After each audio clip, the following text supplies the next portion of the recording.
I needed help. I needed mirrors and safe spaces to connect with other humans who could level of initiation to see me through the other side, bringing me back into the light. Laura DeFranco drafted into my storyline shortly after my hysterectomy, and I chose to step into her Brave Healer container and not look back. I wrote in 3 of her books, authored my own book, and when this experience happened in Teotihuacan, I chose Laura as my mentor and healer once again. This cosmic breadcrumb led me to Sherry Elise, as Laura and I, with another Brave Healer lead author, headed to California to be on Sherry's show, Good Morning Joy. Fully supported by my husband, so I thought. Shortly after it aired, another bullet arrived. What I have learned is that some humans love setting up the fall with a smile on their face and a sniper rifle at their back. Now you know what it's like to live this lifestyle.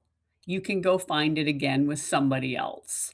I want a divorce, he said, matter of factly, like he'd suggested where we go to eat for dinner. I don't believe in divine union. I don't want to change my behavior. My behavior keeps hurting you, and I'm comfortable the way I am. So I'm going to release you. Weeks later, papers were filed, and I was shipped back to Canada. You get the gold medal for the smoothest divorce. 2 months later, his predatory pattern repeated with another woman. I sought more joy. I sought safe connections. I surrendered to the brutal detox as I dissolved the thought patterns that he seeded in my brain. You can't live without me. I am more powerful than Don Miguel Ruiz. Nobody can ground you like I can. And for a short while, I believed that I couldn't live without him. Trauma bonding is real. The suicidal ideation was real. My psychic gifts were seductive. I can access the other side. I have loved ones on the other side. I can be of more service from the other side. My trusted advisors are on the other side. I can advise from there too. I kept reminding myself, you chose life on earth. You made a commitment to the universe to share your medicine on the other side of this humiliating initiation. Survival had me heading back to the gymnastics world for work, a space I hadn't entered in 15 years after a decorated career of coaching world class athletes. I can be of service here. I just want some time to play with the kids and give my inner child some fun. A few short months, the universe rudely reminded me that's not where you belong and rerouted me in full surrender to the path that laid before me to share this medicine. Trust became my goal. Trust in myself, in faith, in the universe, which I believed had me. The downloads started coming in again, and my psychic abilities came back online. The more I allowed myself to become still, the more magic showed up in my world. As Sherry and I danced in our own grief portals, our connection grew. This book came into fruition. Leadership opportunities showed up in our Brave Healer community. Collaboration started forming, and I felt my soul coming back online in the most humble and beautiful way as I turned my pain into alchemy through the written word and the most healed version of myself to date. I wrote The Boundary Queen ritual guide by allowing my psychic channel to expand and tap into dimensions and ancestry I hadn't previously accessed. This throne initiates names, seals, and enforces sacred boundaries when language blurs your no.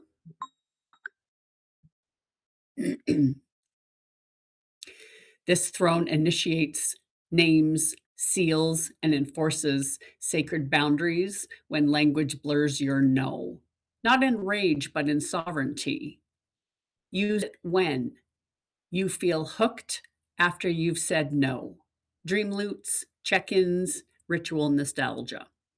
Example: imagine an ex texting just to check in.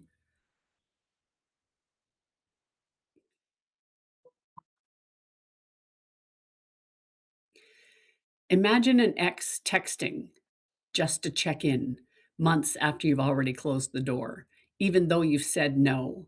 The pull of old rituals like late night conversations or shared memories makes you question yourself. That's when this boundary practice is needed most. Your yes only counts when you're the one shrinking. Example: a colleague praises your work but insists that you take a smaller role so they can shine. Or a partner only welcomes you if your yes, or a partner only welcomes your yes if it means you dim your light to keep them comfortable. In those moments, your agreement comes at the price of your own radiance, and that is not a true yes. Anyone who tries to outrank your body's truth with titles, ceremony, or cosmic poetry. Example: you're in a spiritual circle and the leader insists, Spirit told me you should, even though your whole body contracts. The titles or sacred language don't change the fact that your no is clear. That's when you anchor in your royal edict and claim your sovereignty. How to wield it fast. Number one, crown check in, hand on heart and womb. Write these three bone truths that your body agrees with. Number two, royal edit, fill and speak. I am the boundary queen of my field. I do not consent to blank. Effective now, clear limit. If crossed, I will, action I can enact. My yes is sovereign and respect reserved for right relationships. Number three, seal and enforce. One candle, pinch of salt, speak. By breath and bone, I guard my throne. My iron no is set in stone. Within my chest, I bless the tender bloom of velvet yes. Then block, mute, revoke access, and end the shared loops, no debate. Go deeper and claim your crown with the ebook now. The Boundary Queen, Divine Feminine Protection, Reign without apology. Inside, 7 done for you edits, clean exit scripts, glamour busting checklist, daily throne practices, altar pages, and printable decrees. Get the guide on the school platform. Fireheart Mystery School in the classroom. Closing oath. I am the keeper of my gate. My word is law in my body. Only what is in right relationship may enter. I'll see you next week.